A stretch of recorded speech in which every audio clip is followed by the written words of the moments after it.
اقول وباللہ التوفیق الحمد للہ رب العالمین والصلاة والسلام على المبعوث رحمة للعالمين سيدنا محمد وعلى آله وأصحابه أجمعين أما بعد رب شرح لي صدري ويسر لي أمري واحلل عقدة من لساني يفقه قولي اللهم انفعنا بما علمتنا وعلمنا ما ينفعنا وزدنا علما۔ اللہ رب العزت کی توفیق سے ہمارے کورس آئیں قرآن سمجھیں شروع سے آخر تک understand Quran from beginning to end کا لیول 5 سبق نمبر 29واں پارہ اور اس کا صفحہ نمبر 11 سے لے کر 16 یا 18 تک ہم پڑھنے جا رہے ہیں، جس میں انشاءاللہ ہم اللہ کی توفیق سے سورۃ نوح، سورۃ الجن، سورۃ المزمل اور وقت نے اجازت دی تو سورۃ المدثر، یہ 4 یا 3 صورتیں انشاءاللہ پڑھیں گے۔ کورس کے مقاصد اور کورس کا تعارف آپ کے سامنے ہے، تو چلتے ہیں جی سورۃ نوح کے تعارف کی طرف۔ بڑی پیاری صورت اس لیے کہ اس سے پہلے آپ نے قرآن مجید میں 10 مرتبہ حضرت نوح علیہ السلام کے تذکرے کو پڑھا، تفصیلی بھی پڑھا، مختصر انداز میں بھی پڑھا۔ اگر میں یہ کہوں کہ اس سے پہلے پچھلے پاروں کے اندر، پچھلی صورتوں کے اندر جو آپ حضرت نوح علیہ السلام کا تذکرہ پڑھتے رہے ہیں، یہ صورت اس تمام تذکرے کا، ان تمام واقعات کا خلاصہ اور سمری ہے آپ کے سامنے، تو یہ بات بالکل غلط نہیں ہوگی۔ حضرت نوح علیہ السلام کی زندگی کی سمری کو دیکھنا چاہتے ہیں تو سورۃ النوح کو پڑھ لیجیے۔ اللہ اکبر۔ 28 آیات پر مشتمل ہے، مکی صورت ہے، اور اس صورت کا نام اس کی پہلی آیت کی مناسبت سے رکھا گیا۔ صورت کا بنیادی موضوع توحید اور آخرت ہے۔ حضرت نوح علیہ السلام کی دعوت، توحید و استغفار کی طرف لوگوں کو بلانا اور استغفار کے بدلے میں اللہ کی نعمتوں کا ذکر، تبلیغی سرگرمیاں ہیں۔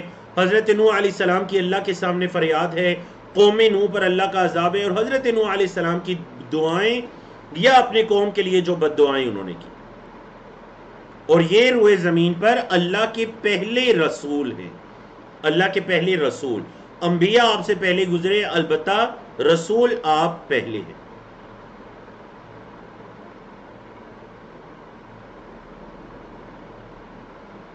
اعوذ باللہ من الشیطان الرجیم، بسم اللہ الرحمن الرحیم۔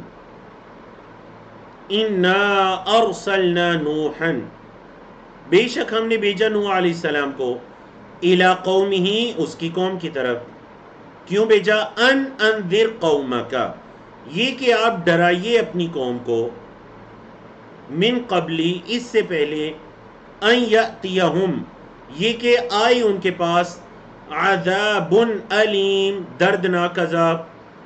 آپ اپنی قوم کو ڈرائیے اس سے پہلے کہ ان کے پاس دردناک عذاب آئے۔ قال، حضرت نوح علیہ السلام نے فرمایا، یا قومی، اصل میں میم کے بعد یا بھی تھا، اصل میں تھا یا قومی، لیکن وہ ایک قاعدے کی وجہ سے یا کو ہم نے گرا دیا، لیکن میم پر زیر ہے جو بتا رہی ہے کہ بعد میں یا بھی تھا۔ یا قومی، اے میری قوم، انی لکم نذیر مبین، بے شک میں تمہارے لیے کھلم کھلا ڈرانے والا ہوں، متنبع کرنے والا ہوں تمہیں واضح طور پر۔ تو پہلی آیت میں حضرت نوح علیہ السلام کی رسالت کا اس بات کہ جو آپ نے لوگوں کو کہا کہ انی لکم نذیر مبین، یہ کوئی اپنی طرف سے نہیں کہا، اللہ کی طرف سے تھا، کیونکہ اللہ نے فرمایا انا ارسلنا نوحا الی قومہ، اللہ نے نوح علیہ السلام کو ان کی قوم کی طرف بھیجا۔ اور دیکھیں فریضہ کیا دیا، ان انذر قومک من قبل ان یأتیہم عذاب علیم، دردناک عذاب کے آنے سے پہلے ان کو متنبع کر دیجیے۔ مزید کیا دعوت دی، ان اعبدوا اللہ، یہ کہ اللہ کی عبادت کرو، واتقوہ، اور اس سے ڈرو، واطیعونی، اور میری اطاعت کرو۔ آخر میں یا تھا گر گیا تو نون پر زیر، اطیعونی، میری اطاعت کرو۔ تو دیکھا کن چیزوں کی دعوت دی، اللہ کی عبادت کرو، اس سے ڈرو، اور میرا کہا مانو۔ جب یہ 3 کام کرو گے یاد رکھیے گا صرف حضرت نوح علیہ السلام کی قوم کے لیے نہیں، ہمارے لیے بھی ہیں. اگر ہم ایک اللہ کی عبادت کریں گے، ہمارے دلوں میں اس اللہ کا ڈر ہوگا، ہم اللہ کے رسول صلی اللہ علیہ وسلم کی اطاعت کریں گے، تو نتیجہ کیا نکلے گا؟ یغفر لکم من ذنوبکم، وہ بخش دے گا تمہارے گناہوں کو، وَيُؤَخِّرْكُمْ، اور تمہیں چھوٹ دے گا، اِلَىٰ أَجَلٍ مُّسَمَّى، ایک مقرر وقت تک، ایک مقرر وقت تک تمہیں مہلت دے دے گا. إِنَّ أَجَلَ اللَّهِ إِذَا جَاءَ، بے شک اللہ کا وقت، اللہ کا مقرر کردہ جو وقت ہے، اللہ کا اجل ہے، اذا جاء، جب آ جاتا ہے، لا یؤخر، پھر اس میں تاخیر نہیں ہوتی. لو کنتم تعلمون، کاش کہ تم جانتے، کاش کہ تم جانتے کہ اللہ کا جب وقت آ جاتا ہے، اللہ کی پکڑ کسی قوم پر، اللہ کا عذاب، ان کا آخری وقت آ جاتا ہے، تو پھر لا یؤخر، اس میں تاخیر نہیں ہوتی. لیکن اگر تم یہ تین کام کرو گے تو اللہ تمہارے گناہوں کو بھی بخش دے گا، اور اللہ تمہیں ایک وقت تک مہلت بھی دے گا. اللہ اکبر. میں نے کہا یہ زندگی کا خلاصہ ہے. 950 سال تک اپنی قوم کو دعوت دیتے رہے، اللہ کی طرف بلاتے رہے. چند بعض روایات کے مطابق 70 یا 80 کے قریب لوگ ایمان لاتے ہیں.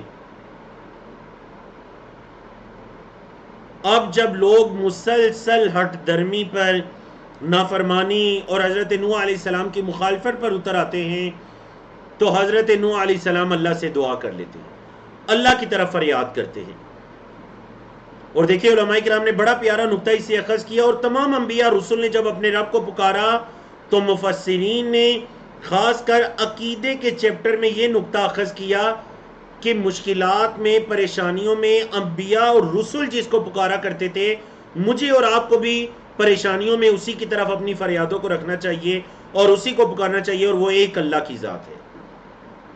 قال، حضرت نوح علیہ السلام نے کہا، ربی، اے میرے رب، انی دعوت قومی، بے شک میں نے اپنی قوم کو پکارا، لیلا و نہارا، رات کو بھی اور دن کو بھی. تو کیا ہوا؟ فلم یزدہم دعائی، فلم یزید، نہیں زیادہ کیا، ہم انہیں، دعائی، میرے پکارنے نے، الا، مگر، فرارا، بھاگنا. اے اللہ، میں انہیں پکارتا رہا لیکن میری اس پکار نے انہیں قریب نہیں کیا، بلکہ وہ تو فرارا، بھدکتے رہے، میرے سے دور ہوتے رہے. مزید کیا اللہ کے سامنے فریاد کی، وَإِنِّي كُلَّمَا دَعَوْتُهُمْ، اور بے شک میں نے انہیں جب بھی پکارا، لِتَغْفِرَ لَهُمْ، اے اللہ تاکہ آپ انہیں بخش دیں، اے اللہ جب بھی میں نے انہیں پکارا تاکہ تو انہیں بخش دیں، جعلوا، انہوں نے رکھ لیا، اصابعہم، اپنی انگلیوں کو، اصبع ان کی جمع اصابع، اپنی انگلیوں کو رکھ لیا، فی آذانہم، اذن کی جمع آذان، اپنے کانوں میں، واستغشوا ثیابہم، اور اپنے کپڑوں کو ڈھانپا، اور بعض نے کہا اپنے کپڑوں کو جھاڑا، ایسے متکبرانہ انداز میں، وَأَسَرُّوا، اور اصرار کیا، اپنی اس گمراہی پر اصرار کیا، وَاسْتَكْبَرُوا اسْتِكْبَارًا، اور وہ تکبر کیا، انہوں نے تکبر کرنا. ثم، پھر، انی دعوتہم جہارا، اے اللہ، انی دعوتہم، میں نے انہیں پکارا، جہارا، بلند آواز میں، اے اللہ میں نے اونچی آواز میں بھی، مطلب جہرن، کھلم کھلا انہیں دعوت دی. ثم انی اعلنت لہم، اے اللہ میں نے اعلانیہ دعوت بھی دی. واسررت لہم اسرارا، اور اے اللہ پوشیدہ دعوت بھی دی. کیا مطلب اکیلے اکیلے ایک ایک کی بھی اصلاح کرنے کی کوشش کی، اعلانیہ دعوت بھی دی. اے اللہ اونچی آواز سے بھی انہیں دعوت دی، آہستہ آواز سے بھی انہیں، جیسے راز کرتے ہیں نا عربی زبان میں سرن کہتے ہیں راز کو، تو اسررت لہم اسرارا، اے اللہ میں نے رازدانی کے ساتھ بھی انہیں دعوت دی. اللہ اکبر. آپ نوح علیہ السلام کے ان الفاظ کے اندر درد دیکھیے، اور یہ درد شاید اس کا اندازہ وہی لگا سکتے ہیں جو اللہ کی طرف دعوت دینے والے ہوتے ہیں. وہ لوگوں کو بلا رہے ہیں اللہ کی طرف، بلا رہے ہیں اللہ کی طرف، لوگوں کی اصلاح چاہتے ہیں، اور لوگوں کا رویہ انتہائی برا ہوتا ہے ان کے ساتھ، یا پھر لوگوں کی طرف سے انہیں تکلیف پہنچتی ہے. جب کبھی علماء کرام نے کہا، جب کبھی آپ کی زندگی میں ایسا مرحلہ آئے تو سورۃ نوح کی تلاوت کیجیے کہ آپ کسی کی اصلاح کرنے کی کوشش کریں اور وہ مسلسل بدک رہا ہے.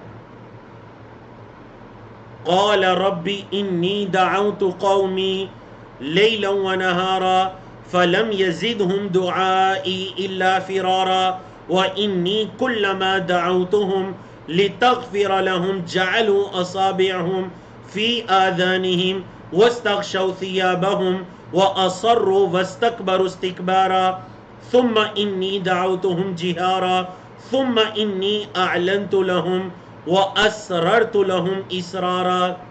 اللہ اکبر.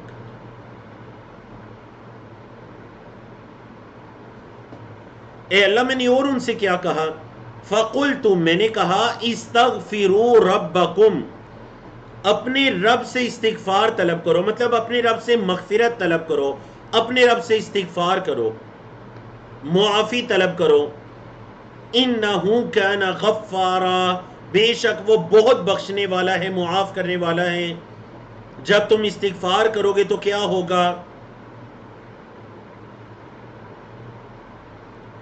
اللہ رب العزت کی طرف سے تمہیں 4 انعامات ملیں گے. 4 انعامات تمہیں اللہ کی طرف سے ملیں گے جب تم استغفار کرو گے. حضرت عمر بن خطاب رضی اللہ تعالیٰ عنہ ایک مرتبہ ممبر پر چڑھے، بارشیں نہیں ہو رہی تھی، نماز استسقاء پڑھنی تھی، ممبر پر چڑھ کر ان آیات کی تلاوت کی ہے جو آپ کے سامنے لکھی ہوئی ہیں. سورۃ نوح کی آیت نمبر 10، 11، 12، 13، ان آیات کی تلاوت کرنے کے بعد ممبر سے نیچے اتر گئے. اللہ کہ بارشیں نہیں ہو رہی تو یہ کام کرو. کیا کرو؟ اللہ سے اپنے گناہوں کی معافی طلب کرو.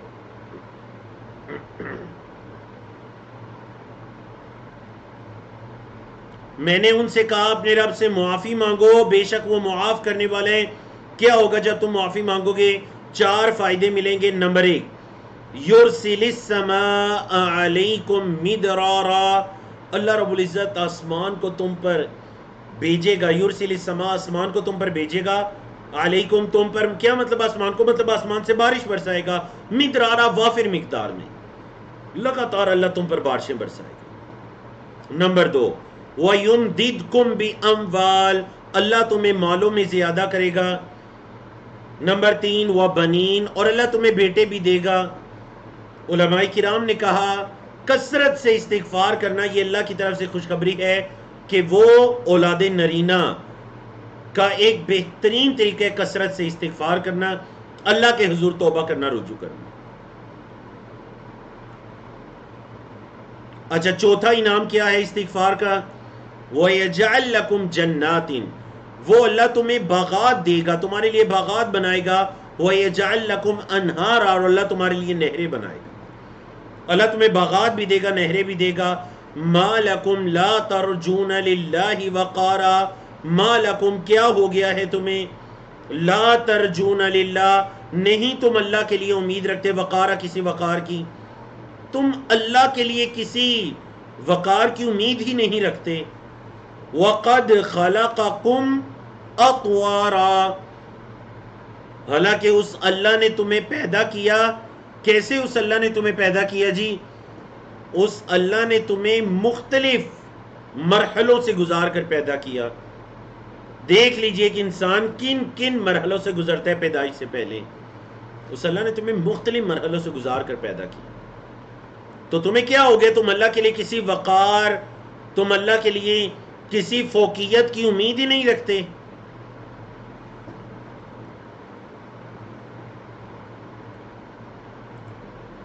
مزید انہوں نے اللہ کی نشانیوں کو بیان کیا.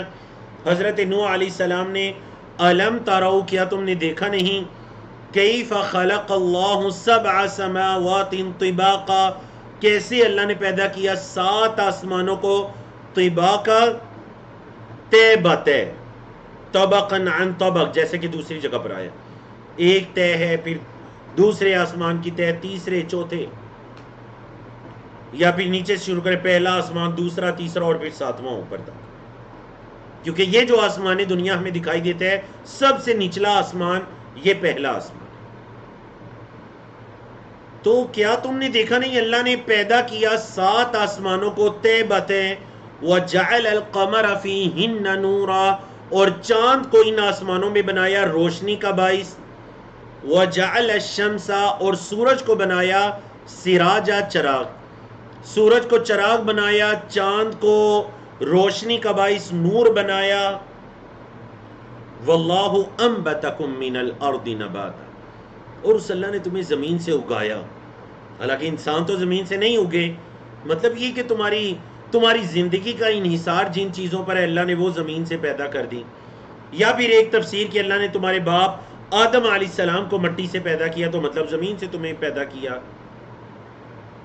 پھر کیا ہوگا جی؟ ثم یعیدکم، پھر وہ تمہیں لوٹائے گا فیہا، اس زمین میں، ویخرجکم، اور نکالے گا تمہیں، اخراجہ نکالنا، مطلب قیامت آئے گی تمہیں دوبارہ زمین سے نکالے گا.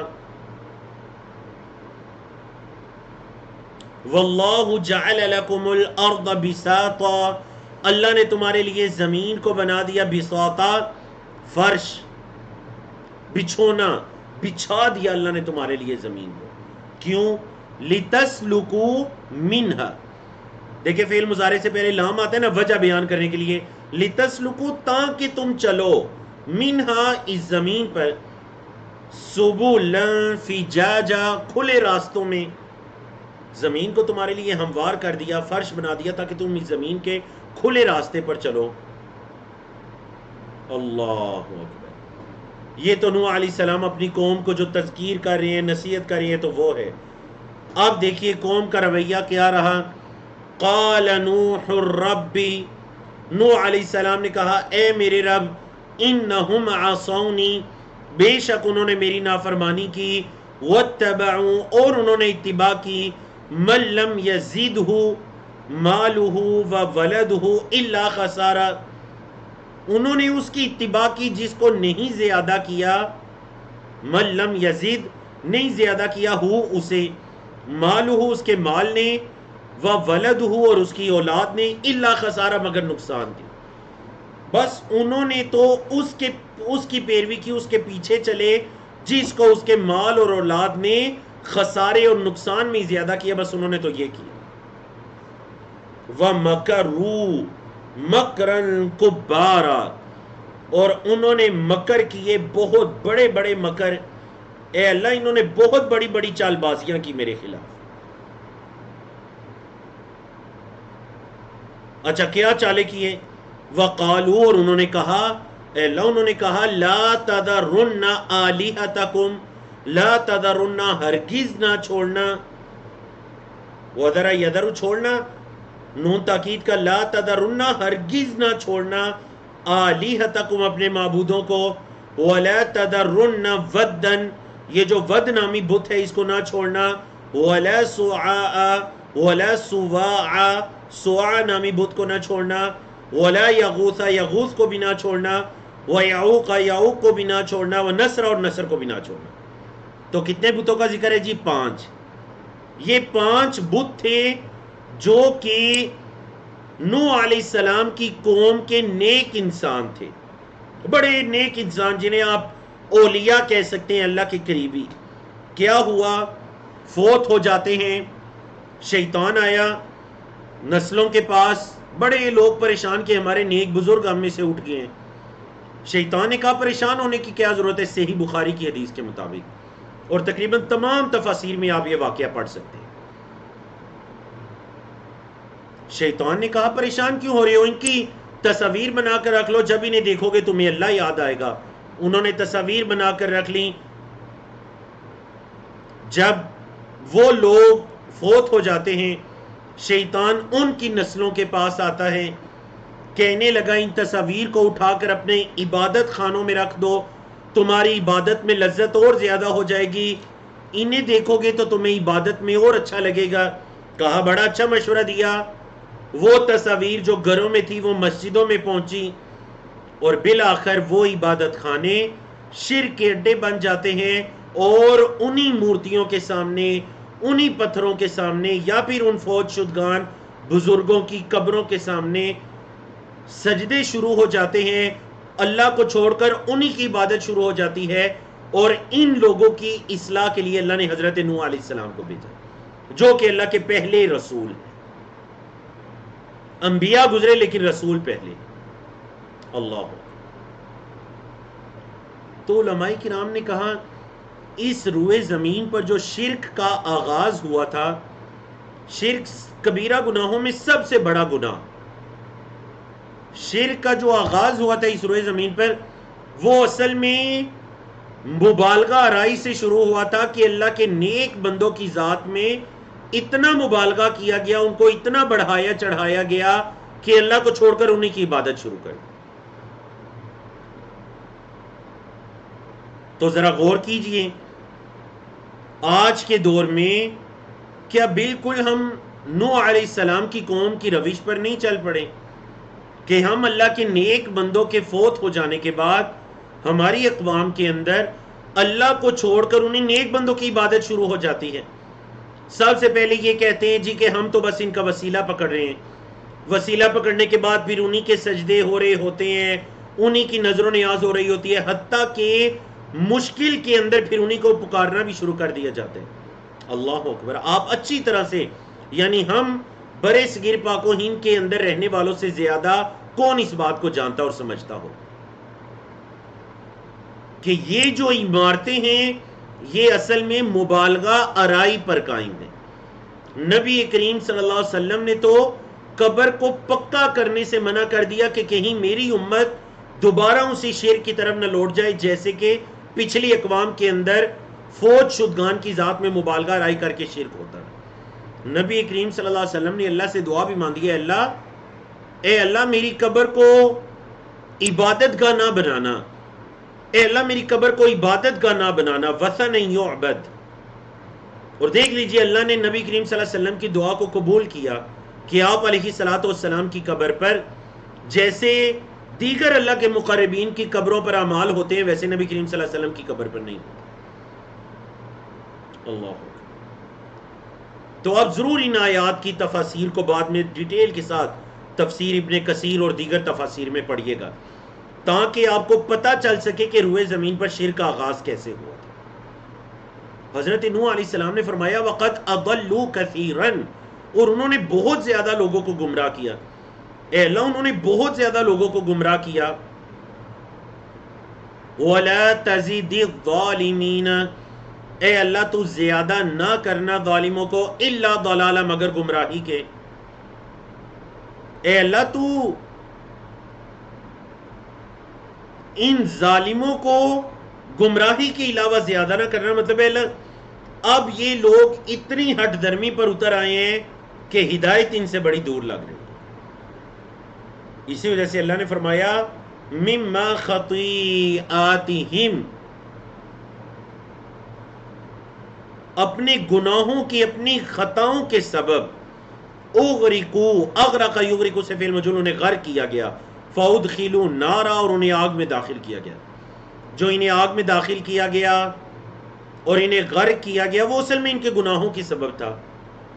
فلم یجدوا لہم، نہیں پایا انہوں نے اپنے لیے من دون اللہ، اللہ کے علاوہ، انصارا، کوئی مددگار، اللہ کے علاوہ کوئی مددگار انہوں نے نہیں پایا۔ ذرا غور کریں نا، یہ آیت کریمہ 25 کس چیز کی دلیل ہے؟ قوم نوح پر کس چیز کا عذاب آیا تھا؟ غرق کا، پانی کا عذاب آیا تھا، لیکن اللہ نے کیا فرمایا؟ انہیں غرق کیا گیا اور آگ میں داخل کیا گیا۔ حالانکہ قیامت تو بھی قائم نہیں ہوئی، تو پتہ چلا ان کی قبریں یا جس جگہ وہ غرق ہوئے وہ زمین کا حصہ ہی ان کے لیے آگ بن گیا، ان کے لیے عذاب کا باعث بن گیا۔ یہ بات میں اس لیے کر رہا ہوں کہ مسلمانوں کے کچھ گمراہ فرق ایسے بھی ہیں جو انکار کرتے ہیں کہ نہیں، قبر کا عذاب نامی کوئی چیز نہیں ہے. اصل میں عذاب تب ہوگا جب قیامت قائم ہوگی. اچھا اگر عذاب قیامت کے قائم ہونے پر ہوگا، قبر میں عذاب نہیں ہوگا، اور دلیل کے ان کے پاس وہ کہتے ہیں جی دیکھیں قبر کا لفظ قرآن مجید میں نہیں آیا. مطلب عذاب قبر کا، عذاب قبر کا تذکرہ چونکہ قرآن میں نہیں ہے تو ہم انکار کر دیں گے. حالانکہ دیکھیں یہ تذکرہ ہے کہ انہیں غرق کیا گیا اور آگ میں داخل کیا گیا. حالانکہ قیامت قائم نہیں ہوئی تو پھر آگ قوم نوح پر آگ کا عذاب تو نہیں آیا، ان پر تو غرق کا عذاب آیا تھا. تو پتہ چلا نبی کریم صلی اللہ علیہ وسلم کی حدیث کے مطابق کہ آپ صلی اللہ علیہ وسلم نماز میں پناہ مانگا کرتے تھے، اللہم انی اعوذ بک من عذاب القبر، اے اللہ میں قبر کے عذاب سے تیری پناہ چاہتا ہوں، واعوذ بک من عذاب جہنم، اور اے اللہ میں جہنم کے عذاب سے تیری پناہ مانگا ہوں. نبی کریم صلی اللہ علیہ وسلم یہ 5-6 چیزوں سے پناہ طلب کیا کرتے تھے. سلام پھرنے سے پہلے اس دعا کو لازمی یاد کریں، اور نماز کے اندر تشہد میں سلام پھرنے سے پہلے ان چیزوں کی پناہ مانگا کریں اللہ سے. قبر کے عذاب سے اللہ تیری پناہ میں آتا ہوں، جہنم سے تیری پناہ میں آتا ہوں، اے اللہ موت و حیات کی آزمائشوں سے تیری پناہ میں آتا ہوں، اے اللہ گناہوں کے بوجھ سے تیری پناہ میں آتا ہوں، دجال کے فتنے سے تیری پناہ میں آتا ہوں، اور اے اللہ قرض کے بوجھ سے تیری پناہ میں آتا ہوں. یہ 6 چیزوں سے پناہ مانگا کرتے تھے. اب ایک بندہ جب ہر نفل نماز میں، فرض نماز میں سلام پھیرنے سے پہلے اگر اللہ سے پناہ مانگے گا، کتنی پیاری دعائیں ہیں. اللہ اکبر. دعاؤں کو یاد کیجیے. سورت کی آخری 3 آیات، وقال نوح الرب، نوح علیہ السلام نے فرمایا اے میرے رب، لا تذر علی الارض من الکافرین دیارا، اے اللہ زمین پر کافروں کا ایک گھر بھی نہ چھوڑنا. دار ان سے ہے دیار. اے اللہ زمین پر کافروں کا کوئی گھر نہ چھوڑنا. انکا ان تذرہم، اے اللہ بے شک اگر تو چھوڑے گا انہیں، اے اللہ اگر تو کافروں کو اپنی زمین پر چھوڑے گا تو کیا ہوگا؟ یضلوا عبادک، اے اللہ وہ تیرے بندوں کو گمراہ کریں گے، ولا یلدوا، اور نہیں وہ جنیں گے، الا مگر فاجرن کفارا، گناہگار اور ناشکرے کفار. کیا مطلب ہے اللہ کافروں کا ایک گھر نہ چھوڑنا، کیونکہ یہ اب دوسرے لوگوں کو بھی گمراہ کرنا شروع ہو گئے ہیں، اپنی ہٹ دھرمی سے پیچھے نہیں ہٹ رہے. اللہ ان کی نسلوں کے اندر بھی دیکھیں 950 سال تبلیغ کرنے کے بعد یہ الفاظ فرمائے کہ اللہ ان کی نسلوں کے اندر بھی جو لوگ آئیں گے وہ انہی طرح کے گناہگار اور کفار ہی ہوں گے. اور دعا کی رب اغفر لی، اے اللہ مجھے بخش دے، والی والدیہ، اور اے اللہ میرے والدین کو بھی، والی من دخل بیتیا، اور اے اللہ جو میرے گھر میں داخل ہوا، مؤمنن ایمان کی حالت میں، اے اللہ اسے بھی بخش دیں. دیکھیں مجھے بخش دیں، میرے والدین کو بخش دیں، جو میرے گھر میں ایمان کی حالت میں داخل ہوا اللہ اسے بخش دیں. وَلِلْمُؤْمِنِينَ وَالْمُؤْمِنَاتِ، اور اے اللہ مومن مردوں اور عورتوں کو بخش دیں. وَلَا تَزِدِ الظَّالِمِينَ إِلَّا تَبَارًا، اور اے اللہ ظالموں کو تو بربادی کے علاوہ زیادہ نہ کرنا، ظالموں کو تو اے اللہ برباد ہی کرنا. اللہ اکبر. تو الحمدللہ رب العالمین جی کہ ہم نے سورت نوح کو مکمل کیا. ایک مرتبہ جو آپ کی سورت ہے سورت الجن، ذرا اس کے موضوعات پڑھ لیجئے، ہم اس کو شروع کرتے ہیں.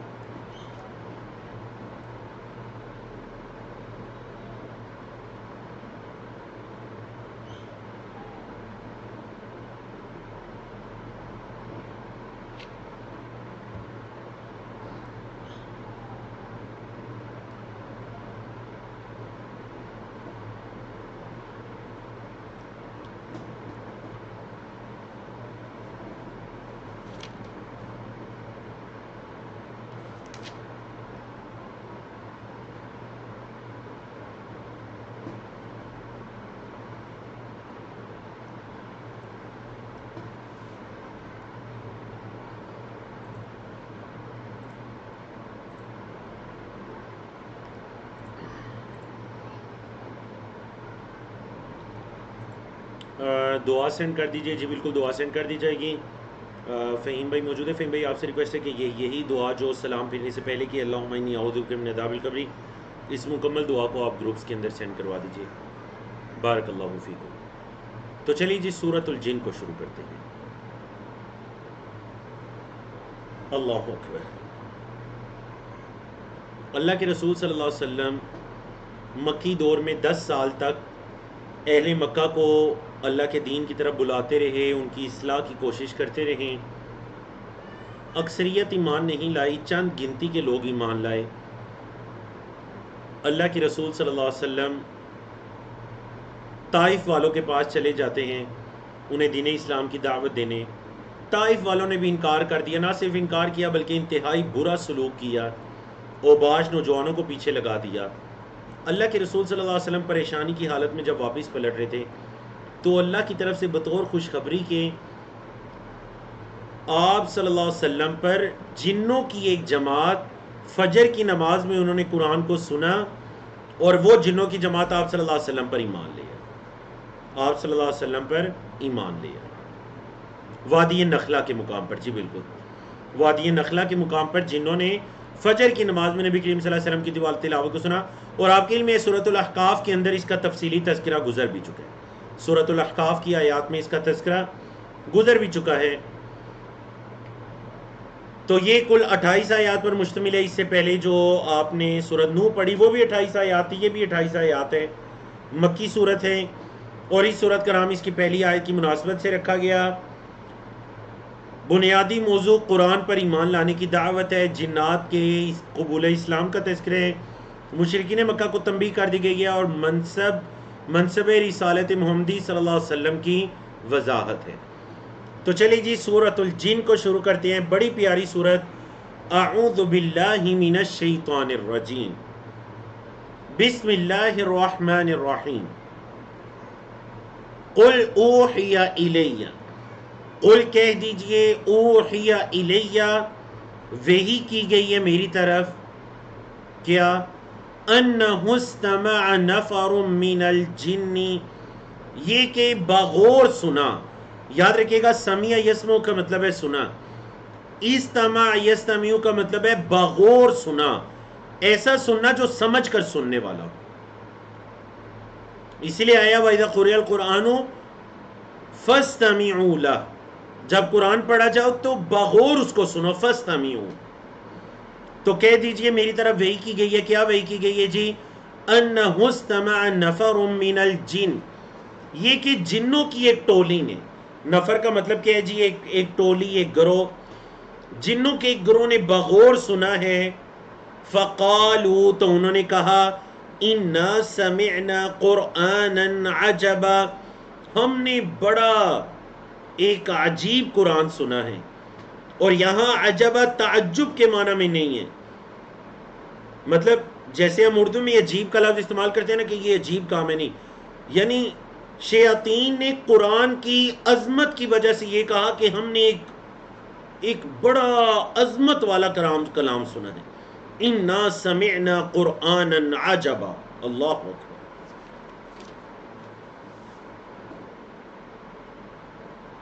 اس قرآن کی صفت کیا ہے؟ اس قرآن کی خاصیت کیا ہے؟ یہدی الی الرشد، وہ ہدایت دیتا ہے بلائی کی طرف. وہ بلائی کی طرف ہدایت دیتا ہے، لوگوں کی رہنمائی کرتے ہیں. تو کیا کیا ہم نے؟ فآمنا بہ، تو ہم اس پر ایمان لے آئے.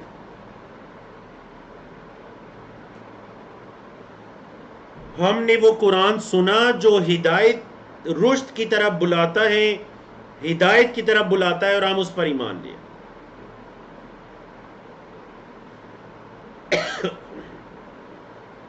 آپ دیکھیے جب قرآن پر ایمان لے آئے ہیں تو نتیجہ کیا نکلا؟ میں اور آپ بھی قرآن پر ایمان رکھتے ہیں تو ہمارا کیا عقیدہ ہونا چاہیے؟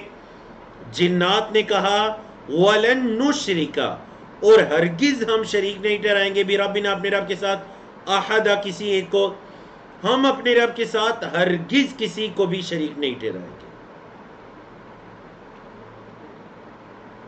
وَأَنَّهُ تَعَالَى، اور یہ کہ بلند ہیں. تعالی کا مطلب کیا ہے؟ بلند. مطلب جو آپ کہتے ہیں نا اللہ تعالی نے فرمایا، تو مطلب آپ کہہ رہے ہوتے ہیں اللہ بلند و بالا نے، کیونکہ اللہ ذات کے اعتبار سے اللہ بلند ہے، اللہ عرش پر ہے، اللہ آسمانوں پر ہے، آسمانوں پر اس کا عرش، اللہ عرش پر ہے۔ وَأَنَّهُ تَعَالَى، اور یہ کہ بلند ہے، جد ربنا، ہمارے رب کی شان، ہمارے رب کی تو شان اور بزرگی بڑی بلند ہے۔ مَتَّخَذَ صَاحِبَةً، اس نے نہ تو کسی کو ساتھی بنایا، ولا ولدا، اور نہ ہی کسی کو اولاد بنایا۔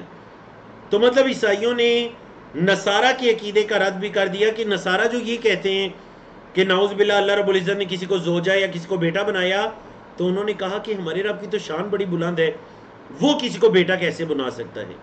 مَتَّخَذَ صَاحِبَةً وَلَا وَلَدًا وَأَنَّهُ كَانَ يَقُولُ سَفِيهُنَا، اور یہ کہ کہتے ہیں ہمارا بیوقوف، ہم میں سے جو بیوقوف ہے وہ کہتا ہے، کیا کہتے ہیں؟ علی اللہ، اللہ پر شططا، ظلم اور زیادتی کی باتیں کرتے ہیں۔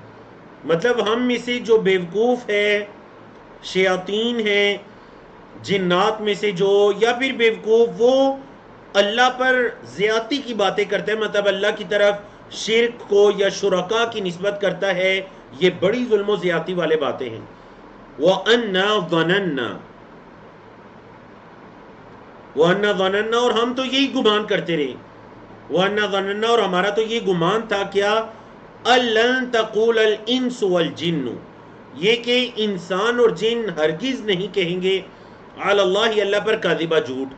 یعنی ہم تو یہ سمجھتے تھے کہ جن یا انسان اللہ پر جھوٹ نہیں باندھ سکتے، لیکن اب ہمیں پتہ چلا کہ ہم جو وہ باتیں سنا کرتے تھے پہلے نبی کریم صلی اللہ علیہ وسلم پر اور قرآن پر ایمان لانے سے پہلے، وہ باتیں اصل میں بڑی زیادتی پر مبنی تھی، کیونکہ وہ شرک کی دعوت تھی۔ وَأَنَّهُ كَانَ رِجَالٌ مِّنَ الْإِنسِ، اور یہ کہ انسانوں کے کچھ آدمی یعوذون، پناہ لیا کرتے تھے، برجال من الجن، جنوں کے آدمیوں سے، مطلب جنوں کے کچھ بندوں سے انسانوں کے کچھ بندے پناہ مانگا کرتے تھے۔ کیا مطلب پناہ مانگا کرتے تھے؟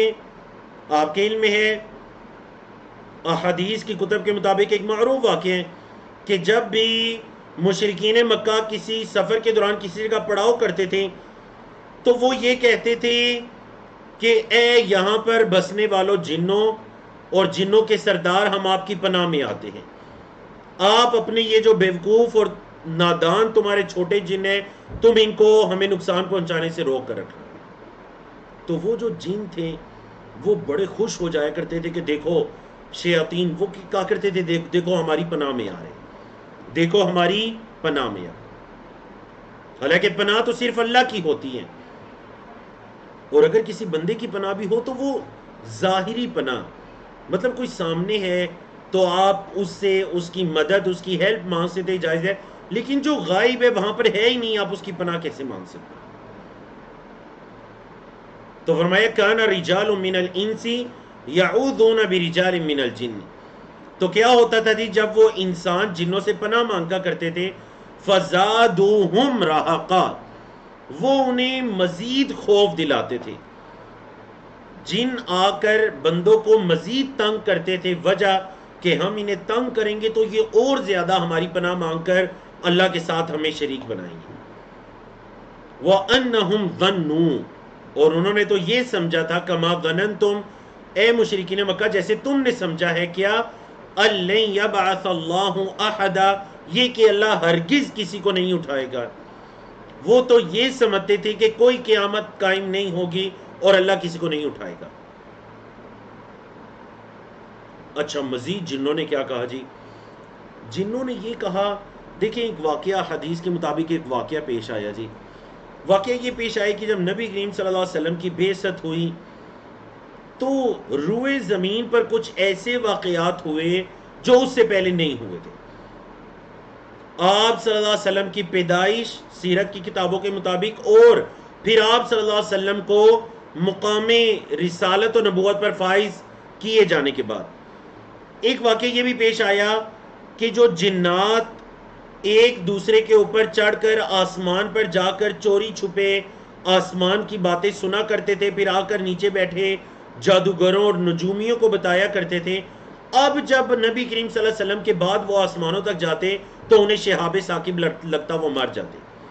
تو جن بڑے پریشان ہو گئے جی، انہوں نے آپس میں سوچا کہ ضرور زمین پر کوئی خاص واقعہ پیش آیا جس وجہ سے آسمان کے پہرے بھی سخت ہو چکے ہیں. سمجھائیے آپ کو، تو یہ اس واقعے کی طرف اشارہ ہے. جن کہتے ہیں وَأَنَّا لَمَسْنَا السَّمَاءَ، اور یہ کہ ہم نے چھوا آسمان کو، ہم نے آسمان کو ٹچ کیا. فَوَجَدْنَاهَا، ہم نے اس آسمان کو پایا. کیا پایا؟ مُلِئَتْ، بھر دیا گیا ہے. حَرَسًا شَدِیدًا، شدید پہروں میں.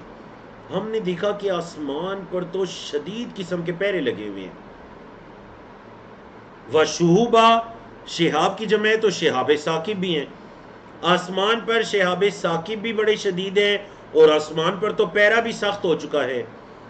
کیوں؟ پہلے کیا ہوتا تھا؟ وَأَنَّا كُنَّا نَقْعُدُ، دیکھیں ماضی استمراری، پاس کنٹینیو. وَأَنَّا، اور یہ کہ ہم كُنَّا نَقْعُدُ، ہم بیٹھا کرتے تھے. منہا، اس آسمان پر. مقاعد للسمع، سننے کے لیے کان لگا کر. ہم آسمان پر جا کر باقاعدہ سننے کے لیے بیٹھا کرتے تھے. اچھا اب کیا ہوا؟ فَمَن يَسْتَمِعِ الْآنَ، اب جو سنتا ہے، یجد لہو، تو وہ اپنے لیے پاتا ہے، شہاب الرصد، ایک تیار شہاب کو. انتظار میں ایک شہاب، ایک تارا اس کے انتظار میں ہوتا ہے جو آ کر اس کو لگتا ہے. تو کہنے لگے پہلے تو یہ نہیں ہوتا تھا، پہلے تو ہم آسمان کی باتیں سننے کے لیے آسمان تک پہنچ جایا کرتے تھے اور آسمان دنیا کے قریب کان لگا کر سنا کرتے تھے کہ آسمان پر کیا باتیں ہو رہی ہیں، اللہ کی امور کا فیصلہ فرما. سمجھائی نا آپ کو؟ یہ اس کی طرف اشارہ ہے. کہنے لگے وَأَنَّا لَا نَدْرِي، اور یہ کہ ہمیں نہیں پتا، أَشَرٌ أُرِيدَ بِمَنْ فِي الْأَرْضِ، اشرن، کیا کوئی تکلیف، کوئی آزمائش، اریدا اس کا ارادہ کیا گیا ہے. فعل مجہول ہے ارادہ یریدو سے. اریدا اس کا ارادہ کیا ہے، بمن فی الارض، ان کے ساتھ جو زمین میں ہے. کیا زمین والوں کے ساتھ کسی شر کا ارادہ کیا گیا ہے؟ ام اراد بہم ربہم رشدا، یا پھر ان کے رب نے ان کے ساتھ بلائی کا ارادہ کیا. ہمیں تو پتہ ہی نہیں کہ زمین والوں لوگوں کے رب نے، مطلب ان لوگوں کے رب نے ان کے ساتھ بلائی کا ارادہ کیا ہے، یا پھر زمین پر کوئی آزمائش، کوئی عذاب وغیرہ آنے والا ہے کہ یہ آسمان کے پہرے کیوں اتنے سخت ہو چکے ہیں.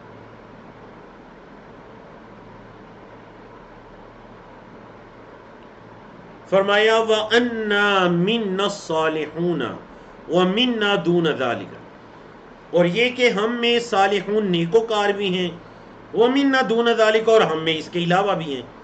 مطلب جنات بھی انسانوں کی طرح ان میں صالحون بھی ہیں، اور ان کے اندر جیسا کہ آگے آ رہا ہے قاسطون بھی ہیں، گناہگار بھی ہیں، اور نیک لوگ بھی ہیں.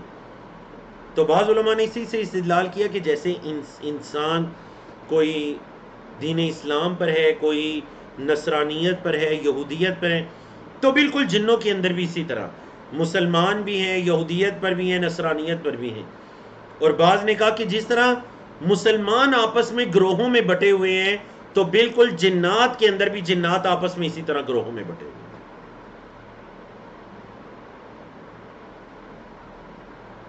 تو انہوں نے خود اس چیز کا اقرار کیا کہ وَأَنَّا مِنَّا الصَّالِحُونَ وَمِنَّا دُونَ ذَلِكَ كُنَّا طَرَائِقَ قِدَدًا، ہم مختلف طریقوں کے اندر بٹے ہوئے تھے. قیدادہ کا کیا مطلب ہے جی؟ قیدادہ کا مطلب ہے ٹکڑے ٹکڑے ہونا. ہم بھی مختلف ٹکڑوں کے اندر، طریقوں کے اندر بٹے ہوئے تھے. وَأَنَّا ظَنَنَّا، ہم تو یہ گمان کرتے تھے، أَلَّن نُعْجِزَ اللَّهَ فِي الْأَرْضِ، کہ ہم زمین میں اللہ کو ہرگز عاجز نہیں کر سکیں گے. مطلب ہمیں یہ یقین تھا کہ ہم نہ تو اس زمین میں غالب آ سکتے ہیں اللہ پر، وَلَن نُعْجِزَهُ هَرَبًا، اور نہ ہی اللہ سے کہیں بھاگ سکتے ہیں، نہ اللہ سے کہیں بھاگ سکتے ہیں، نہ ہی زمین پر اللہ کے حکم کے بغیر یا اللہ پر ہم غالب آ سکتے ہیں. وَأَنَّا لَمَّا سَمِعْنَا الْهُدَىٰ آمَنَّا بِهِ، اور یہ کہ جب ہم نے ہدایت کو سنا تو ہم اس پر ایمان لے آئے. فَمَن يُؤْمِن بِرَبِّهِ، تو جو ایمان لاتے ہیں اپنے رب پر، فلا یخاف، نہیں وہ ڈرتا، بخسن، بخسن کا کیا مطلب ہے؟ نہیں وہ ڈرتا بخسن کسی نقصان سے، ولا رہقا، اور نہ ہی کسی ظلم سے۔ تو جو اپنے رب پر ایمان لائے، نہ اس کے دل میں کسی نقصان کا ڈر ہوتا ہے، نہ ہی اس کے دل میں کسی ظلم و ستم یا ظلم کا ڈر ہوتا ہے۔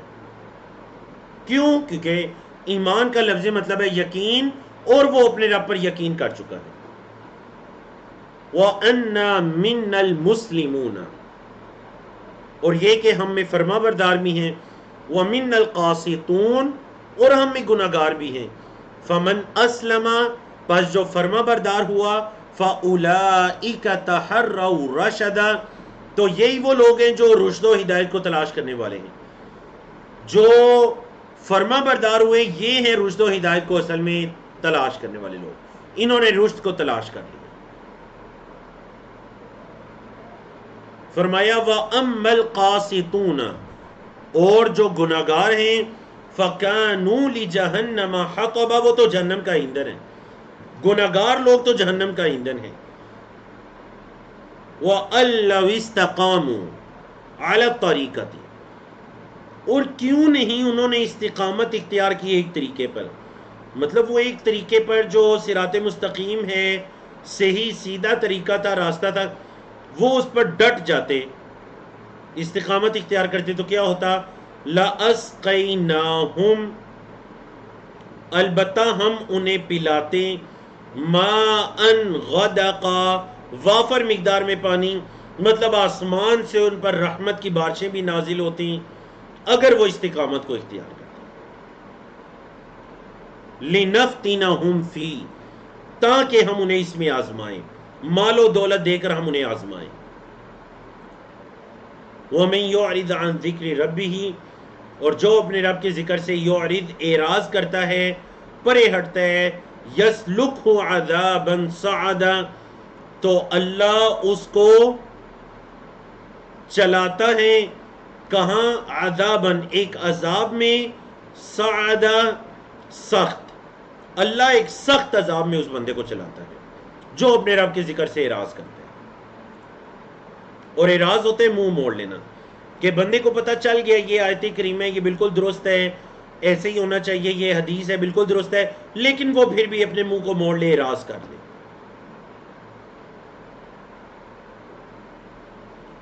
فرمایا وَأَنَّ الْمَسَاجِدَ لِلَّهِ، اور یہ کہ مساجد اللہ کے لیے ہیں، فَلَا تَدْعُوا مَعَ اللَّهِ أَحَدًا، پس تم اللہ کے ساتھ کسی کو نہ پکارو، مساجد اللہ کے لیے ہیں، اللہ کے ساتھ کسی کو نہ پکارو۔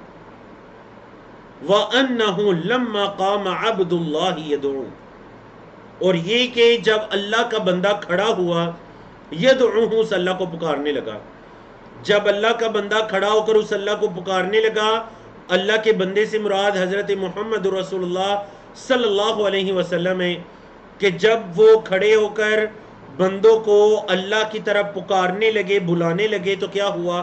کادو یکونون علیہ لبدا، کادو قریب تھا، یکونون وہ ہو جاتے، علیہ ان پر، یعنی کہ حضرت محمد صلی اللہ علیہ وسلم پر وہ ہو جاتے، لبدا، لبدا کہتے ہیں جپٹنا، جب اللہ کا بندہ کھڑا ہو کر ان کو بلانے لگا اللہ کی طرف، تو وہ ان قریب جپٹ پڑتے محمد صلی اللہ علیہ وسلم پر۔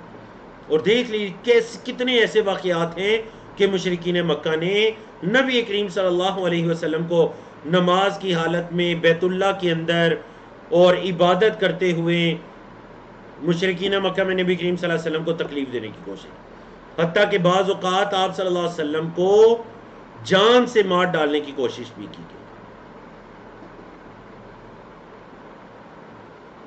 قل، اے محمد صلی اللہ علیہ وسلم ان سے کہہ دیجئے، کیا؟ انما ادعو ربی، یہ کہ میں اپنے رب کو پکارتا ہوں، ولا اشرک بہ احدا، میں اس کے ساتھ کسی کو شریک نہیں ٹھہراتا۔ قل، کہہ دیجئے، بڑی خوبصورت عقیدے کی آیات ہے، سنیے، قل کہہ دیجئے، انی، بے شک میں، لا املک لکم، نہیں ملکیت رکھتا تمہارے لیے، ضرن کسی نقصان کی، ولا رشد اور نہ ہی کسی بلائی کی. کہہ دیجیے میں تمہارے لیے کسی رشد و ہدایت کی، نقصان کی، بلائی کی طاقت نہیں رکھتا، ملکیت نہیں رکھتا. قل کہہ دیجئے محمد صلی اللہ علیہ وسلم ان سے، کیا انی بے شک میں، لن یجیرنی کوئی مجھے پناہ نہیں دے گا، من اللہ اللہ کے مقابلے میں، احد کوئی ہے. ان کو بتا دیجئے کہ مجھے اللہ کے مقابلے میں کوئی بھی پناہ نہیں دے گا. اگر میں نے اللہ کی نافرمانی کی یا میں نے وہ باتیں کہیں جو اللہ نے مجھے حکم نہ دیا، تو اللہ کے مقابلے میں کوئی مجھے پناہ نہیں دے گا. ولن اجدا اور ہرگز میں نہیں پاؤں گا، من دونی اس اللہ کے علاوہ، ملتحدہ کوئی پناہ گاہ، نہ اس اللہ کے علاوہ مجھے کوئی پناہ گاہ ملے گی اور نہ ہی اس اللہ کے علاوہ مجھے کوئی پناہ دے گا. الا مگر میں کیا ہوں یا میرا فریضہ کیا ہے، بلاغم من اللہ و رسالاتی، اللہ کی طرف سے پہنچانے والا ہوں اور اس کے پیغامات کو رسالتوں. میرا فریضہ تو یہ ہے کہ میں اللہ کی طرف سے اس کے پیغامات کو اللہ کے بندوں تک پہنچانے والا ہوں. وَمَن يَعْصِ اللَّهَ وَرَسُولَهُ اور جو اللہ اور اس کے رسول کی نافرمانی کرے، فَإِنَّ لَهُ نَارَ جَهَنَّمَ تو اس کے لیے جہنم کی آگ ہے، خالدین فیہا ابدا وہ اس کے اندر ہمیشہ ہمیشہ رہے گا. حتیٰ یہاں تک کہ اذا رأوا جب وہ دیکھیں گے، ما یوعدون جس کا ان سے وعدہ کیا جا رہا ہے، فسیعلمون تو بس ان قریب وہ جان لیں گے. کیا جان لیں گے؟ من اضعف ناصرا کون ہے زیادہ کمزور مدد کرنے والا، یعنی مدد کرنے میں زیادہ کمزور کون ہے انہیں پتہ چل جائے گا کہ یہ ان کے شرکاء جنہیں وہ اللہ کے ساتھ شریک ٹھہراتے ہیں یہ زیادہ ان کی مدد کر سکتے ہیں، یا کون ہے مدد کے اعتبار سے کمزور اور کون ہے طاقتور، انہیں پتہ چل جائے گا. وَأَقَلُّ عَدَدًا اور کون ہے زیادہ کم، عدد تعداد کے اندر، تعداد میں زیادہ کم کون ہے اور مدد کرنے والا زیادہ کمزور کون ہے. قل کہہ دیجئے ان ادری نہیں میں جانتا. ان کا مطلب اگر ہوتے ہیں، لیکن بہت سے مقامات پر قرآن مجید میں یہ نفی کے معنی میں آتے ہیں. ان ادری نہیں میں جانتا. اقریب کیا وہ قریب ہے، کیا جی، ما توعدون جس کا تم سے وعدہ کیا جا رہا ہے، وعدہ یعید سے فعل مجہول ہے، میں نہیں جانتا کہ جس کا تم سے وعدہ کیا جا رہا ہے وہ قریب ہے. ام یجعل لہ ربی امدا یا میرے رب نے ابھی اس کا وقت مقرر کیا ہے، مطلب میرے رب نے ابھی وہ بہت قریب ہے یا پھر اس کے اندر کچھ امد کوئی مدت باقی ہے، میں نہیں جانتا.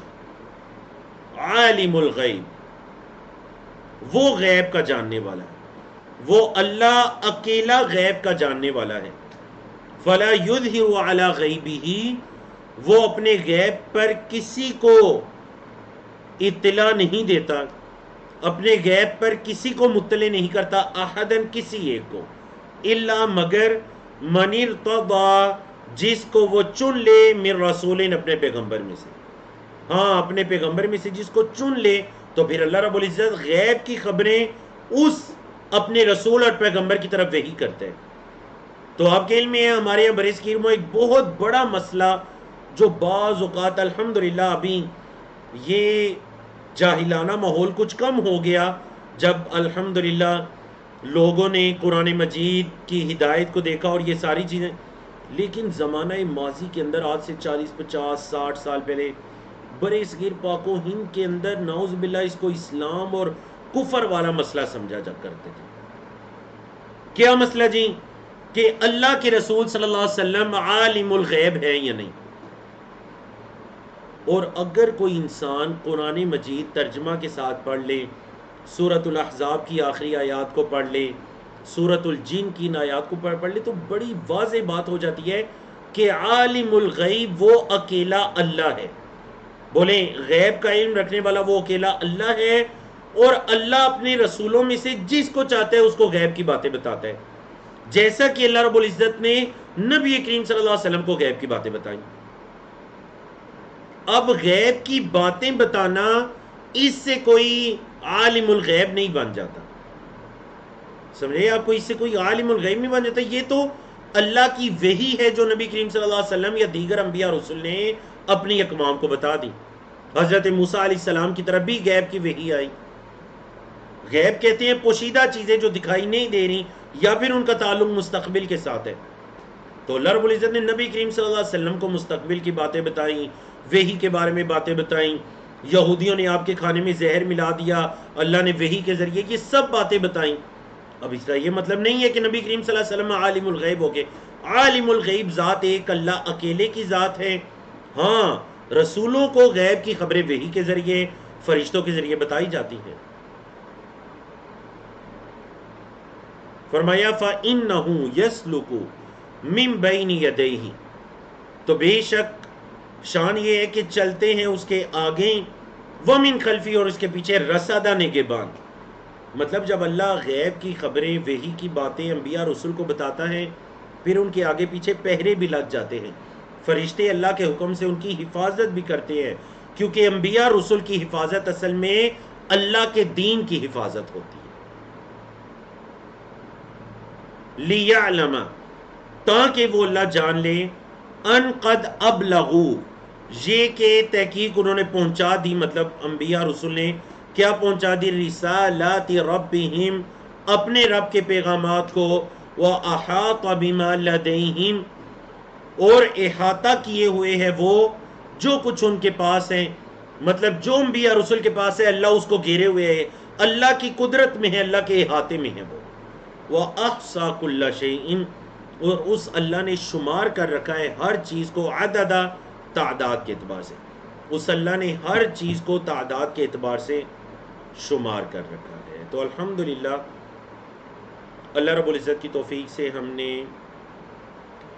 سورۃ الجن کو مکمل کیا. تو کچھ ٹائم باقی ہے، انشاءاللہ آج ہم سورۃ مزمل کو مکمل کرتے ہیں. اور ہم نے جیسا کہ شروع میں کہا تھا کہ اگر وقت نے اجازت دی تو سورۃ المدثر کو بھی ساتھ پڑھیں گے، لیکن مدثر کو ہم آج کے سیشن میں نہیں پڑھتے. سورۃ المدثر کو کل پڑھیں گے انشاءاللہ. سورۃ مزمل کو ہم آج پڑھیں گے. یہ سورت کچھ آسان بھی ہے اور مختصر بھی ہے، 20 آیات پر مبنی سورت ہے. تو آپ اس کا تعارف پڑھ لیجئے اور ہم اس سورت کو شروع کرتے ہیں انشاءاللہ.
جی بارک اللہ فیکم و تقبل اللہ منا و منکم. تو چلیے بڑی پیاری سورت مزمل کو شروع کرتے ہیں. بہت ہی پیاری سورت، نبی کریم صلی اللہ علیہ وسلم کی سیرت بھی ہے، آپ صلی اللہ علیہ وسلم کے کچھ اعمال کا بھی تذکرہ ہے. سورۃ المزمل 20 آیات پر مشتمل مکی سورت ہے. سورت کی پہلی آیت کی مناسبت سے اس سورت کا نام رکھا گیا. موضوعات کے اندر بنیادی موضوع توحید کی دعوت اور اس پر ڈٹے رہنے کی دعوت ہے. معذرت سے نماز تہجد کے مقاصد اور اس کی فضیلت کیا ہیں، مخالفین کی باتوں کو صبر سے نظر انداز کرنے کی تلقین ہے، اور موسیٰ علیہ السلام اور محمد علیہ السلام کی رسالت میں کیا مماثلت ہے. یہ جماعت ہے. اعوذ باللہ من الشیطان الرجیم، بسم اللہ الرحمن الرحیم.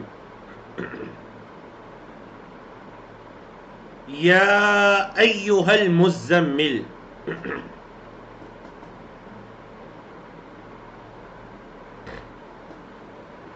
زمل یزمل سے اسم فاعل ہے، جیسے علم یعلم سے معلم، اسی طرح زمل یزمل سے مزمل، ایک کپڑے کو اوڑھنے والے، کپڑے کو لپیٹنے والے. کیونکہ آپ کے علم میں زمانہ ماضی میں عرب کے اندر بھی لباس میں کوئی ضروری نہیں ہے قمیض شلوار یا پھر کوئی باقاعدہ جبہ، بعض اوقات لباس ایک یا دو چادروں پر مشتمل ہوتا تھا جو جسم پر لپیٹ لی جاتی تھی، تو ایک چادر کو لپیٹنے والے.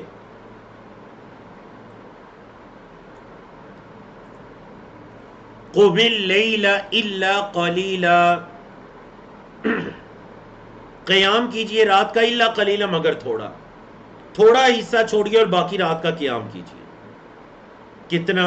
نصفہ، آدھی رات کا، او انقص منہ قلیلا، یا پھر تھوڑا سا کم کر لیجئے. مطلب یا تو آدھی رات کا قیام کیجئے یا پھر رات کو 3 حصوں میں تقسیم کر لیجئے اور ایک ثلث کا قیام کیجئے، نصف سے تھوڑا کم. او زد علیہ، یا زیادہ کر لیجئے. تو زد علیہ کا مطلب 2 ثلث 3 حصوں میں تقسیم کر کے 2 حصے قیام کر لیجئے.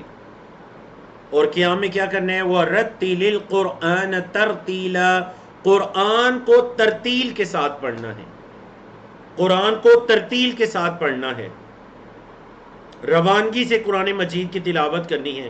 اور نبی کریم صلی اللہ علیہ وسلم جیسے کیا کرتے تھے، اِنَّا سَنُلْقِي عَلَيْكَ قَوْلًا ثَقِيلًا، بے شک ہم البتہ رکھنے والے ہیں علیہ کا آپ پر، قولاً ثقیلا، ایک بڑی وزنی بات، ہم آپ پر ایک بڑی وزنی بات رکھنے والے، مطلب آپ کو اس قرآن کے پیغامات دینے والے ہیں.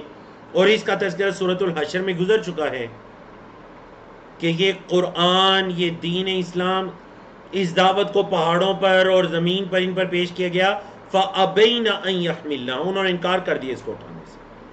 وَحَمَلَهَا الْإِنسان، اور انسان نے اس کو اٹھا لیا. فرمایا اِنَّ نَاشِئَةَ اللَّيْلِ، تہجد کے 2 فائدے، تہجد کے 2 فائدے. اِنَّ نَاشِئَةَ اللَّيْلِ، بے شک رات کا جاگنا، ہِیَ أَشَدُّ وَطْئًا، وطئن کہتے ہیں رون دینا، پیروں تلے کس چیز کو رون نہیں دیا جاتا، رون دینے کے اعتبار سے بڑا زبردست ہے رات کا قیام. کس کو رون دینے کے اعتبار سے؟ نفس کو رون دینے کے اعتبار سے، نفس کو رون دینے کے اعتبار سے یہ رات کا قیام بڑا زبردست ہے، اشد ہے. وَأَقْوَمُ قِيلًا، اور بات کہنے کے اعتبار سے زیادہ درست ہے. علماء کرام نے کہا تہجد کے 2 فائدے انسان کو حاصل ہوتے ہیں. نمبر 1 یہ کہ اسے اپنے آپ کو، اپنے نفس کو روندنا آ جاتا ہے.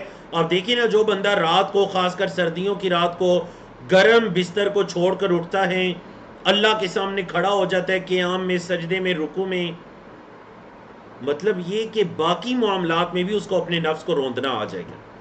اور یقین جانیے اکثر لوگ پوچھتے ہیں جی گناہوں پر قابو نہیں پا سکتے، نفس گناہوں کی طرف لے جاتا ہے. اس کا ایک حل ہے تہجد کی عبادت شروع کر دیجئے، کیونکہ اللہ نے فرمایا راتوں کا اٹھنا نفس کو رون دینے کے اعتبار سے بڑا اچھا ہے. دوسرا فائدہ کہ بات کرنے کے اعتبار سے بڑا قائم ہے. اقوام قیلا، مطلب جو بات ہوگی وہ بڑی زبردست پختہ بات ہوگی. مطلب تہجد کی برکت سے اللہ رب العزت زبان میں اور بات کے کہنے میں بھی برکت ادا کر دے گا. اللہ اکبر. ان لک، بے شک آپ کے لیے، اے محمد صلی اللہ علیہ وسلم آپ کے لیے، فن نہاری دن کے اندر، سبحً طویلا، ایک طویل مصروفیت ہے. سبحً کس کو کہتے ہیں؟ مشغولیت. طویلہ ایک طویل، بڑی طویل مشغولیت ہے آپ کے لیے دن میں. وَاذْكُرِ اسْمَ رَبِّكَ، اپنے رب کے نام کو ذکر کیجئے، اپنے رب کا نام پڑھیے، ذکر کیجئے. وَتَبَتَّلْ إِلَيْهِ تَبْتِيلًا، اور اس اللہ کی طرف کٹ جائیے. اپنے رب کا نام پڑھیے اور اس اللہ کی طرف کٹ جائیے. رب المشرق والمغرب، وہ مشرق اور مغرب کا رب ہے، لا الہ الا ہو، کوئی معبود نہیں مگر وہ، فاتخذہ وکیلا، تو اسی کو کارساز بنائیے، وہ جو اللہ معبود ہے ایک اکیلا، اس کو کارساز بنائیے، واصبر علی ما یقولون، جو وہ کہتے ہیں اس پر صبر کیجئے، اے محمد صلی اللہ علیہ وسلم مشرکین مکہ کی باتوں پر صبر کیجئے، وَاہْجُرْهُمْ هَجْرًا جَمِيلًا، بڑی اچھی طرح سے انہیں چھوڑ دیجئے، ان سے درگزر کیجئے، ان سے زیادہ الجھیے مت، ان سے درگزر کیجئے، وَذَرْنِي وَالْمُكَذِّبِينَ، مجھے چھوڑ دیجئے اور ان جھٹلانے والوں کو، یہ جو انکار کرنے والے تکذیب کرنے والے ہیں، ذرا مجھے اور انہیں چھوڑ دیجئے، مطلب ان کو میرے لیے چھوڑ دیجئے، آپ ان کی پرواہ نہ کیجئے، اولی النعمتی، یہ جو بڑی نعمتوں والے ہیں، اللہ نے ان پر بڑے احسانات کیے اور انہوں نے اعراض کیا، اللہ سے اور دور ہو گئے، وَمَهِّلْهُمْ قَلِيلًا، ان کو تھوڑا سا مہلت دیجئے، ٹائم دیجئے، اِنَّ لَدَيْنَا أَنْكَالًا وَجَحِيمًا، بے شک ہمارے پاس، لدینا ہمارے پاس، انکالا بیڑیاں ہیں، و جہیم اور جہنم ہے، ہمارے پاس بیڑیوں کا عذاب ہے جو قدموں پاؤں میں ڈال دی جاتی ہیں، اور ہمارے پاس جہنم ہے، وطعامن، اور کھنا ہے، کیسا کھانا ہے جی، ذا غصۃ وعذابن علیما، اور بے شک ہمارے پاس کھانا ہے، غصہ کہتے ہیں ایسی کڑوی چیز یا ایسی کانٹے دار چیز جو گلے سے حلق سے نیچے نہ اترے، غصہ گلے میں اٹک جائے، پھنس جائے، تو فرمایا ہمارے پاس بیڑیاں ہیں، جہنم کا عذاب ہے، اور ایسا کھانا ہے ذا غصۃ جو گلے میں اٹک جانے والا، وعذابن علیم، اور دردناک عذاب ہے ہمارے پاس، کیا ہوگا جی، یوم ترجف الارض والجبال، جس دن زمین اور پہاڑ کپ کپا اٹھیں گے، وَكَانَتِ الْجِبَالُ، اور ہو جائیں گے پہاڑ، كَثِيبًا مَهِيلًا، اور پہاڑ اس دن ہو جائیں گی جی، کثیباً کہتے ہیں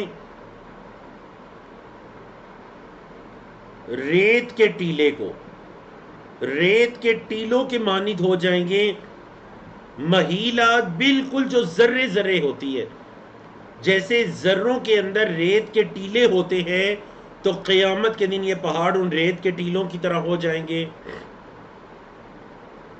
اِنَّا أَرْسَلْنَا إِلَيْكُمْ رَسُولًا، بے شک ہم نے بھیجا تمہاری طرف رسول، شاہدن علیکم، جو تم پر گواہ ہے، کما ارسلنا، جیسے کہ ہم نے بھیجا تھا، الی فرعون رسولا، فرعون کی طرف رسول، جیسے ہم نے فرعون کی طرف رسول کو بھیجا تھا، تو اس طرح ہم نے تمہاری طرف ہے مشرکین مکہ، تمہاری طرف بھی رسول کو بھیجا، حضرت محمد صلی اللہ علیہ وسلم کو بھیجا،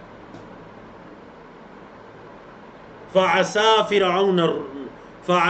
فرعون الرسول، تو کیا ہوا جی، فرعون نے رسول کی نافرمانی کر ڈالی، فرعون نے رسول کی، حضرت موسیٰ علیہ السلام کی معصیت کی، فَأَخَذْنَاهُ أَخْذًا وَبِيلًا، ہم نے اس کو پکڑا زبردست پکڑ کے ساتھ، ہم نے اس کو پکڑا زبردست پکڑ کے ساتھ، فَكَيْفَ تَتَّقُونَ، کیسے تم بچ سکو گے، ان کفرتم یومن، اگر تم نے انکار کر دیا اس دن کا، کس دن کا جی، یجعل الولدان شیبا، وہ دن یعنی قیامت کا دن مراد ہے، جو بنا دے گا، یجعل بنا دے گا، الولدان ولد ان کی جمع، بچوں کو بنا دے گا، شیبا بوڑھا، جو بچوں کو بوڑھا کر دے گا، السماء منفطر بی، آسمان اس سے پھٹ جائے گا، آسمان اس دن، انفطار، سورۃ الانفطار بھی ہے 30ویں پارے میں، ان قریب ہماری سورتوں آنے والی ہیں، آسمان اس دن پھٹ جائے گا، وَكَانَ وَعْدُهُ مَفْعُولًا، اللہ کا وعدہ کیا گیا ہے، مطلب وہ پورا ہو کر رہنے ہے، إِنَّ هَذِهِ تَذْكِرَةٌ، بے شک یہ نصیحت ہے، فَمَنْ شَاءَ اتَّخَذَ إِلَىٰ رَبِّهِ سَبِيلًا، جو چاہتے ہیں اپنے رب کی طرف راستہ پکڑے، یہ تو ایک نصیحت ہے، اب جو اس نصیحت کے ذریعے رب تک جانا چاہتا ہے وہ جائے، ان ربک یعلم، بے شک آپ کا رب جانتا ہے، کیا، انک تقوم، یہ کہ آپ قیام کرتے ہیں، آپ کھڑے رہتے ہیں، ادنا، کیا مطلب جی ادنا؟ قریب من ثلثی اللیلی، رات کے 2/3، ثلثین اصل میں نون بھی تھا، نون گر گیا، ثلثین مطلب رات کی 2/3، 2/3 آپ کر آپ جانتے ہیں کہ آپ قریب 2/3 قیام کرتے ہیں، وَنِصْفَهُ آدھی رات بھی قیام کرتے ہیں، وَثُلُثَهُ رات کا تیسرا حصہ 1/3 بھی قیام کرتے ہیں۔ نہ صرف آپ بلکہ وَطَائِفَةٌ مِّنَ الَّذِينَ مَعَكَ، اور ایک ان لوگوں کا گروہ جو آپ کے ساتھ ہے وہ بھی قیام کرتے ہیں راتوں کو۔ وَاللَّهُ يُقَدِّرُ اللَّيْلَ وَالنَّهَارَ، اور اللہ رب العزت رات اور دن کو مقدر کرتا ہے، رات کے بعد دن آتا ہے، دن کے بعد رات آتا ہے، یہ اللہ کی تقدیر ہے۔ عالمہ، اس نے جان لیا، أَلَّن تُحْصُوهُ کہ تم اسے ہرگز شمار نہیں کر سکو گے، فتاب علیکم تو اللہ نے تمہاری توبہ کو قبول کر لیا۔ مطلب اللہ نے یہ جان لیا کہ یہ تہجد کی عبادت تم پر بہت زیادہ گراں گزرے گی، تو اللہ نے تمہیں اس چیز میں رخصت عطا کر دی۔ تو اب کیا ہے؟ فَقْرَؤُوا پڑھو، ما تَيَسَّرَ مِنَ الْقُرْآن جو تمہیں میسر ہو قرآن، جتنا قرآن پڑھ سکتے ہو اتنا پڑھو۔ مطلب یہ نماز کے اندر قرآن پڑھنے کا تذکرہ ہے۔ عالمہ، اس اللہ نے جان لیا، ان سیکون منکم مرضی، یہ کہ ان قریب ہوں گے تم میں مریض، اللہ نے جان لیا کہ تم میں بعض مریض بھی ہوں گے، وآخرون اور کچھ دوسرے ہوں گے، یضربون فی الارض جو زمین میں چر رہے ہوں گے، یبتغون من فضل اللہ اللہ کے فضل کو تلاش کرنے والے ہوں گے، وآخرون اور کچھ دوسرے ہوں گے، یقاتلون فی سبیل اللہ جو اللہ کی راہ میں قتال کر رہے ہوں گے۔ کچھ لوگ زمین میں کچھ سفر وغیرہ کر رہے ہوں گے، ظاہر بات ہے پھر وہ کیسے یہ عبادت کریں گے۔ کچھ لوگ اللہ کے فضل کو تلاش کر رہے ہوں گے، مطلب اس وقت روزی رزق کی تلاش میں مصروف ہوں گے۔ کچھ لوگ اللہ کی راہ میں جہاد میں مصروف ہوں گے۔ فَقْرَؤُوا مَا تَيَسَّرَ مِنْ، تو یہ اللہ کی رخصت ہے کہ جو میسر ہے وہ پڑھو۔ وَأَقِيمُوا الصَّلَاةَ نماز کو قائم کرو، وَآتُوا الزَّكَاةَ اور زکوٰۃ کو دو، وَأَقْرِضُوا اللَّهَ قَرْضًا حَسَنًا اور اللہ رب العزت کو قرض حسنہ دو، اور اللہ کو قرض حسنہ دینا مطلب اللہ کی راہ میں خرچ کرو، اللہ کے دین کی راہ میں خرچ کرو، اور اس کا تذکرہ پہلے گزر چکا ہے۔ وَمَا تُقَدِّمُوا اور جو تم آگے بھیجو گے، لِأَنفُسِكُمْ اپنی جانوں کے لیے، من خیرن کوئی بھی خیر، نکرہ سے پہلے من آ رہا ہے، کوئی بھی خیر آگے جو بھیجو گے، تَجِدُوهُ عِندَ اللَّهِ تم اسے اللہ کے پاس پاؤ گے، چاہے وہ معمولی سے معمولی کیوں نہ خیر کا کام ہو، اللہ کے پاس تمہیں وہ ملے گا نامہ ایمان میں کہ ہاں یہ فلاں وقت میں یہ خیر کا کام میں نے کیا، ہوا خیرن وہ بہتر ہے، وَأَعْظَمَ أَجْرًا اور اجر کے اعتبار سے بہتر ہے، اجر کے اعتبار سے زیادہ عظیم ہے اور یہ کام زیادہ بہتر ہے۔ وَاسْتَغْفِرُ اللَّهَ اللہ سے استغفار کرو، معافی طلب کرو، ان اللہ غفور الرحیم بے شک اللہ معاف کرنے والا رحم کرنے والا ہے۔ تو اللہ رب العزت کی یہ بڑی عظیم رخصت کہ اللہ رب العزت نے نبی کریم صلی اللہ علیہ وسلم کی امت کے لوگوں پر تہجد کی عبادت کو فرض نہیں کیا، البتہ جیسا کہ آپ سورۃ بنی اسرائیل یا سورۃ الاسراء کے اندر پڑھ چکے ہیں کہ نبی کریم صلی اللہ علیہ وسلم پر تہجد کی نماز پڑھنا یہ لازم تھا، یہ فرض تھا، جس کے بارے میں اللہ نے فرمایا کہ وہ جو آیات ہیں اقیم الصلاۃ لدلوک الشمس الی غسق اللیل وقرآن الفجر ان قرآن الفجر کان مشہودا، اور پھر اللہ نے کیا فرمایا وتہجد من اللیل نافلۃ لک، رات کو اٹھ کر تہجد پڑھیے، یہ آپ کے لیے ایک زائد عبادت ہے باقیوں کی نسبت۔ تو الحمدللہ اللہ کی توفیق سے ہم نے آج ان تینوں صورتوں کو اپنے مقرر وقت میں مکمل کیا، اور انشاءاللہ کل ہمارا 29واں پارہ مکمل ہونے جا رہے ہیں، اور پھر آنے والے جو 4 سیشن رہ جائیں گے انشاءاللہ ان کے اندر 30واں پارہ مکمل ہوگا۔ اقول قولی ھذا استغفر اللہ لی ولکم ولسائر المسلمین من کل ذنب وصلی اللہ تعالی علی نبینا محمد وعلی آلہ وصحبہ اجمعین۔